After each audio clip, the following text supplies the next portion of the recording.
Alright, so what is the next operator that we have to learn? So in the logical sequence we have got a nullish coalescing operator. One of the recent addition actually.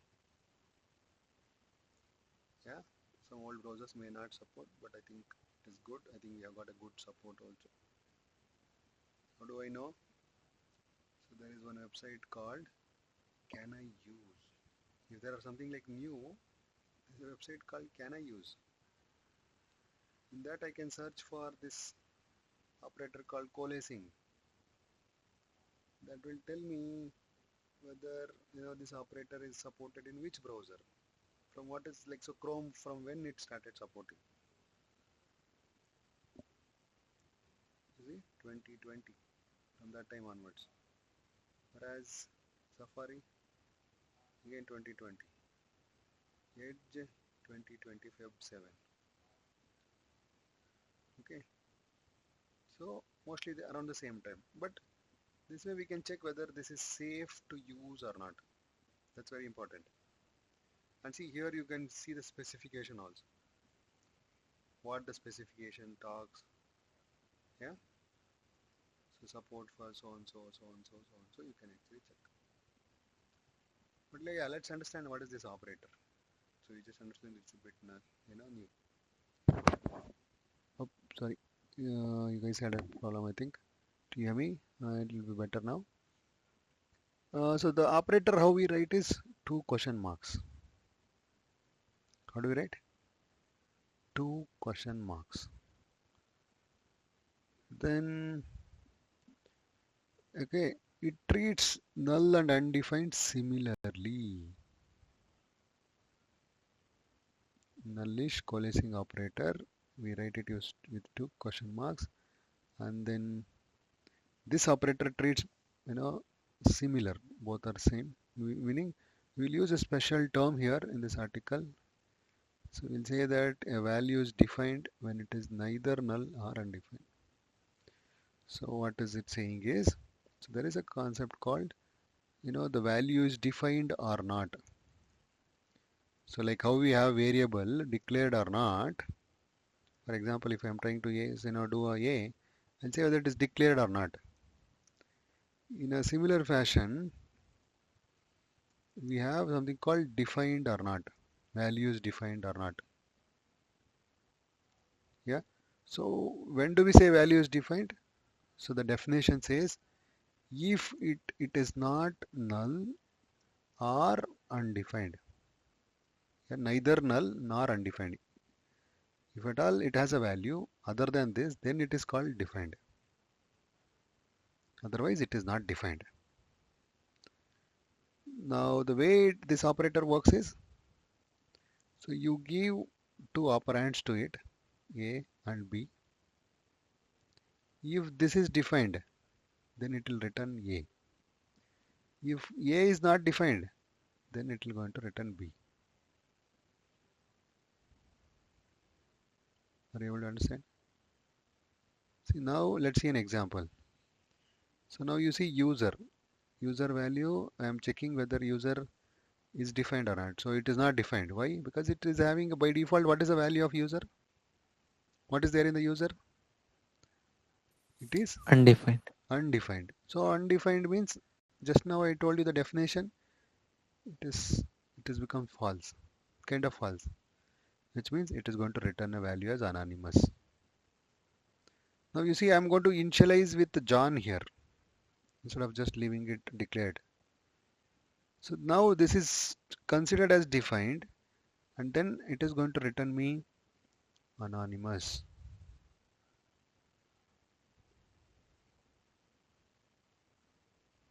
You understand? You understood how this operator is working? Also, they have like you can I think do how many hour sequence I like this. You see, it's not just two, just like kind of chaining. Yeah, having too many. Yeah. So in simple words, this operator checks the first value, whatever first you are writing. This is defined or not. Simple. That exists or not.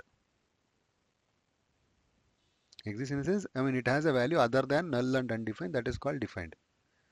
Whereas R, it checks if it is a truth or a truthy value, true value or false value. If it is true, then it is going to stop. Otherwise, it will keep finding until it finds a truthy value. Is it clear? Yeah, you see the difference. Height or 100, then 100. Why? Because height is a false value. You see what happens with the ternary. I'm sorry, the why I'm going for ternary. The operator like that we're covering now is nullish coalescing operator.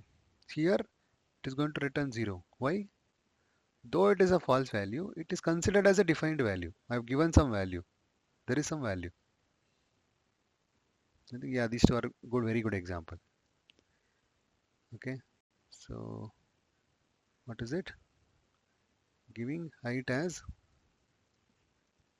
0. Okay, let's say height as 0. Now using this, if I'm doing height and then R 100, return value is 100. Why? Just now I told you this is it Yeah, is it going. will return first truth value. So the 0 is a falsy value. Whereas the same thing they've given height and then you use the two question marks. This is operator is called as coalescing, nullish coalescing operator. Now you give 100. See, it is going to give 0.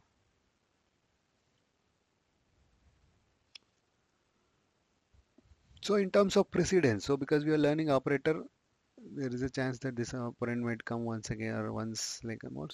Yeah.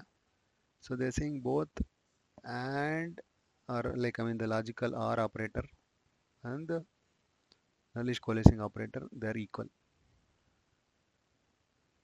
But if you remember yesterday, we said logical AND is having more precedence than OR. That I'm just trying to recall. AND operator is more, precedence than OR, whereas this operator is same as OR. And they are saying it is evaluated before even assignment as well as ternary, but after most of the arithmetic operations. Okay, so that's all you need to know about nullish coalescing operator. New operator, good to use at times rather than writing if condition, rather than writing if else if logic, lengthy else if logic. But it just checks the existence of a value. Alright, so with this I think mostly we covered all the operators. You see, basic operators, the mathematic ones, the concatenation ones, the string ones, comparison ones, assignment and equal to, conditional, logical. So logical part, I think this knowledge coalescing was also there. So now we also learned variables and data types and all that, the conversion. Now let's understand, the statements. There are like two loops are there in JavaScript. There is a switch statement, which is a better version of or better alternative for if else or if multiple if ladders or else if ladders. We have got functions, okay, and then function expression, arrow function, JavaScript specials. So I think let's understand these three topics for now. Yeah, these two are very easy. I think you all know. I'm going to quickly walk through what is each of them, but we will spend some time on functions. And then there are different ways to define functions like function expression, arrow functions. So these we will see. Okay. So loops. Yeah. So you know what is a loop? Looping statement. So yeah, in most of the languages, yeah, we have got a similar looping statements. Which one? In all the languages that you have come across, you have seen for loop. And you know what is while loop. Yeah? Anybody who doesn't know what is while loop or who doesn't know how for loop works?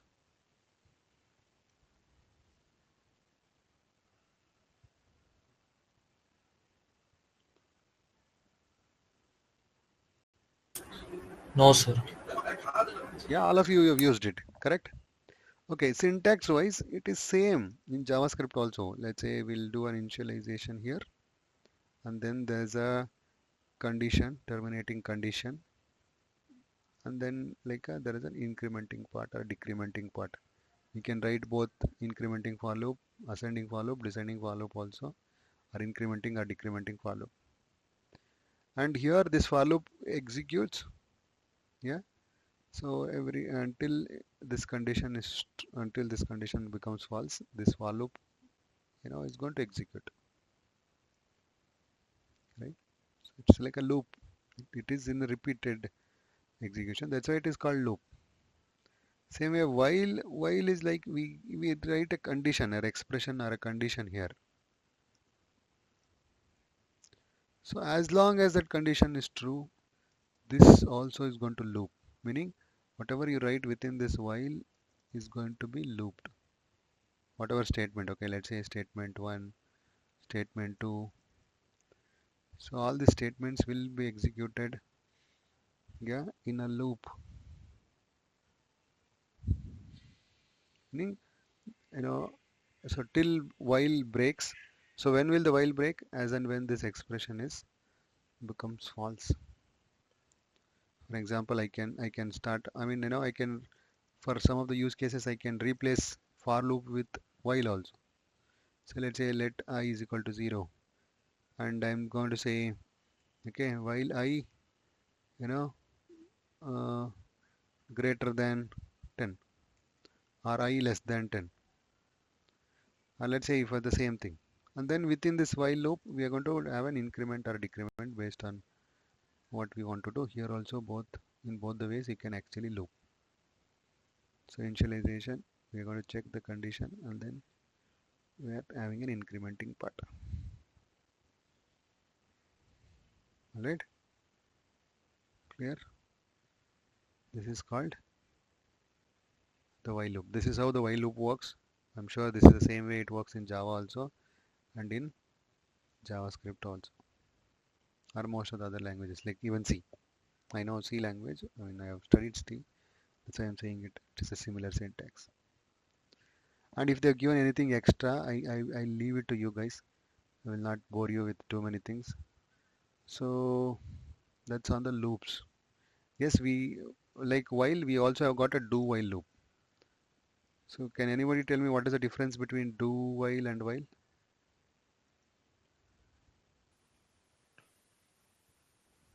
Sir, while Sir, it will execute. Yeah, go ahead. Yeah, Kushal, go ahead. Okay, you want to give it to Kushal? like while will execute first, it will check the condition and it will execute the statement, sir. Okay.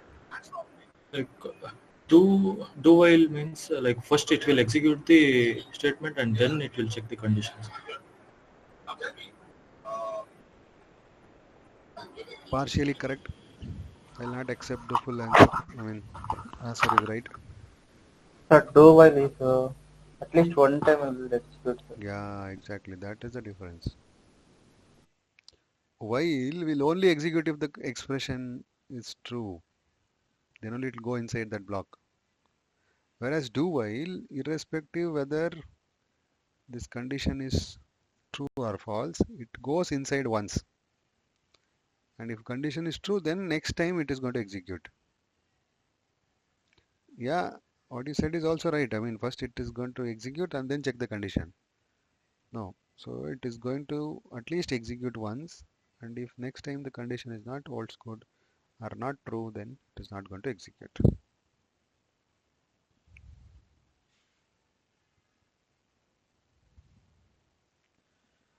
All right, let's move on. Uh,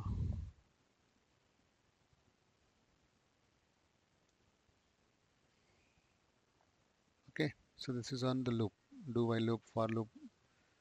So you guys can go through what other loops we have, and how to break the loop also is there. There's a continue statement, there's a label statement. I think all of you know this. I'm just going to leave it to you guys.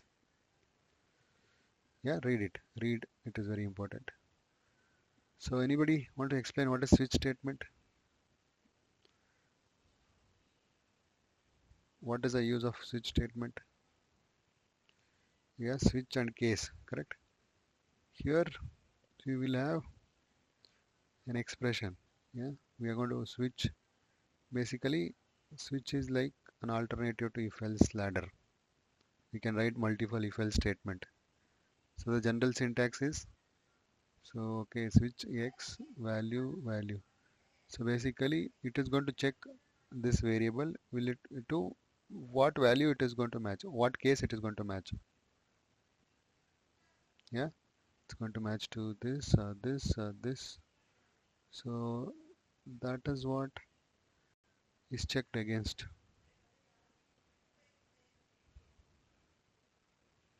If none of the case matches, then it is going to execute default. And it is very important, if at all you don't want this case next statement to next case to execute, you have to put the break statement, though it's optional. Bracket in the, if they are written in the flower bracket, I mean the square bracket, it means it is optional, but it is required. I mean it is required if at all you don't want this case statement to execute. If let's say I have this case statement and this break I have not written, what happens? The execution goes to even this case statement also, and whatever statements you have written under this, they also gets executed.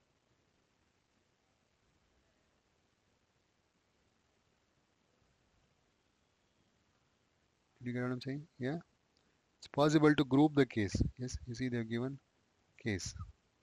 So they're saying type matters, meaning so you have taken some argument, and what if it is not number, but you are comparing with the string with number. Yeah, so that's what is in type matters. Equality check always in the case statement is a strict check. Read it. Okay, it's going to have a strict type check when you are comparing it. Okay, so one of the use case or one of the thing is we generally prefer switch statement over multiple else if statement, are also called as else if ladder. Let's say in your case you have multiple else if statement, preferred is switch statement. Can you tell me why? Anyone knows why we have to use switch statement if at all I have too many else if statements or more than one else if?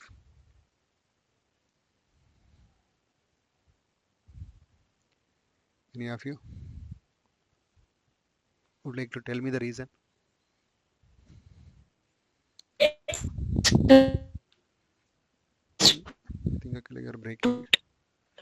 Your voice is breaking. I know you're trying to explain. You're breaking a bit. Not your not voice is clear. Anybody else would like to try? Sir, it's identifying fastly, sir. Yeah, it is bit fast compared to if else if statement. Why? How come it is fast? Uh, they no need to check all conditions, sir. Direct case is right and then we'll execute. Yeah, if it is. Yeah, no need to evaluate each and every expression. So case will I mean if the value matches to any of this, then that will be executed. It is not going to check every else if, correct? But in case of else if, it has to check every else if until it matches, or it will execute the else statement. But here it is going to check only the one which needs. It is not going to check every value, right? It's not going to check every value. It is matching one only gets executed. And here you don't have an expression, you have a value directly, correct? You don't have a condition to execute. It's like a directly value switch. All right, that is on switch statement. So let's come to another important topic which is called functions. Yeah, What is it? It's called function. So the first question I'll ask people, like, why do we need functions? I know how to, I know that you all know how to define functions. You all know how to write the syntax of function. You all know how to invoke a function. But my question prior to that is, what is the need for having a function?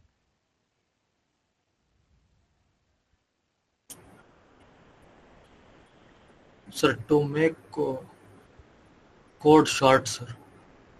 How it will become short?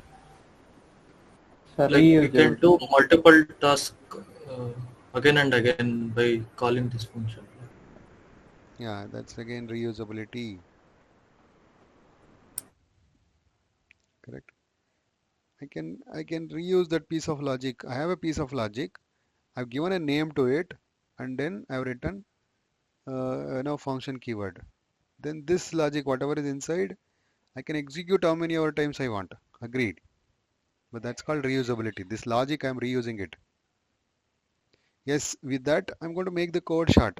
That's obvious. When I'm reusing, I'll not end up writing too much of lines. Okay, there is one other benefit of having function. Anybody has an idea?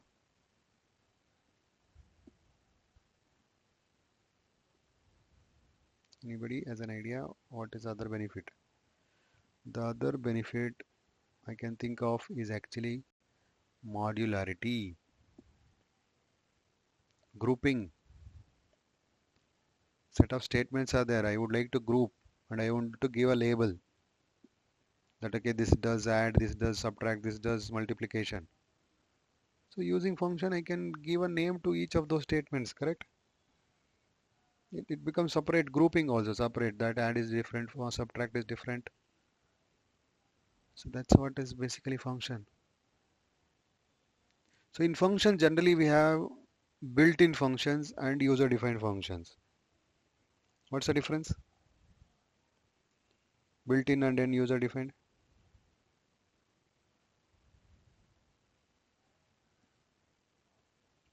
Anyone would like to say what is the difference between built-in and user-defined?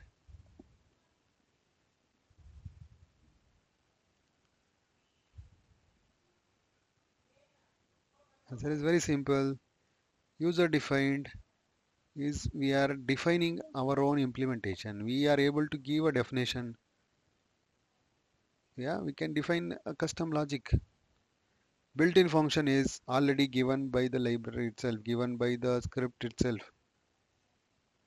Example, yeah, we have learned that there is an a lot of array methods are there. Yeah, those though we so the functions which exist on an object, they are actually called methods. So in JavaScript we have got a lot of methods. For example, you've seen Boolean conversion, numeric conversion, string conversion. Those are all functions,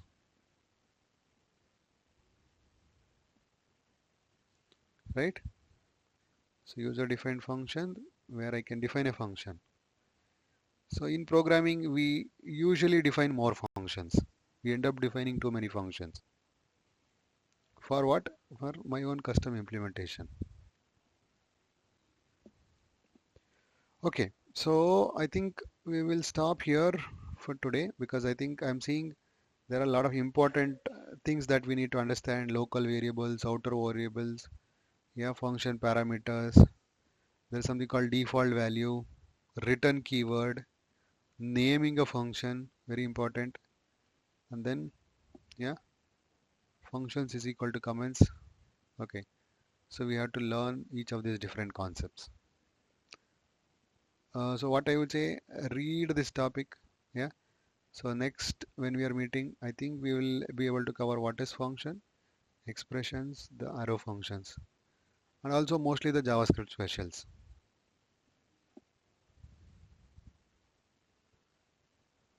Let's see what is this. Yeah? Okay. So we will at least we will cover what is functions, even if you are not going through the specials. So next class, let's have this at least these three sections. So which basically tells there are three different ways to define function. One is called function, yeah. definition, function expression, and then the arrow function. Three syntaxes. Three syntaxes to define our own custom function.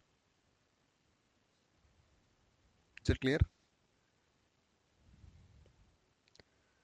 Okay, I think we'll stop Yes, here. sir.